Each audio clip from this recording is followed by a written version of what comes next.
my name is Cassy Jane Working, and I am a PhD student and a teaching assistant here in the history department at UK. And I am so excited to share with you my teaching philosophy.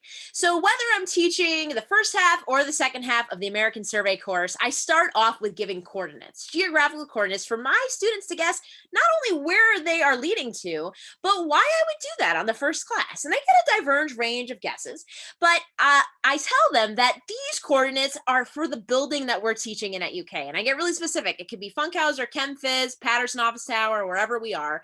And it shows that despite what our experience have been up until this point, whether we're from another country, another state, or even a different part of the state of Kentucky, that all of our stories converge and intersect here in this classroom together, and here at the University of Kentucky and in Lexington. So since we're teaching virtually, these are the coordinates of Lexington, Kentucky, so a little broader than I normally would do.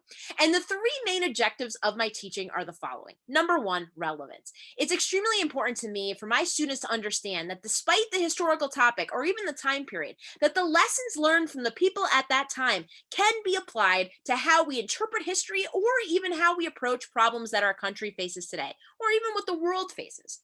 Second, belonging. I want my students to not only feel like they belong on campus, but they belong in my classroom, and that their history is our history, and that it belongs in the teaching of the discipline. And three, I want to empower my students. It's not just a course that you're taking. It's not just something you're crossing off your transcript, but I'm empowering you are all historians for the semester. So put on your historian hats, you're practicing the trade, and I'm going to teach you what primary sources are, whether that's a recording, a document, a photo, and I'm going to show you how historians interpret these documents to see what they tell us about humans. After all, history is the study of the human experience, and humans back then, regardless of when it was, are just like humans today.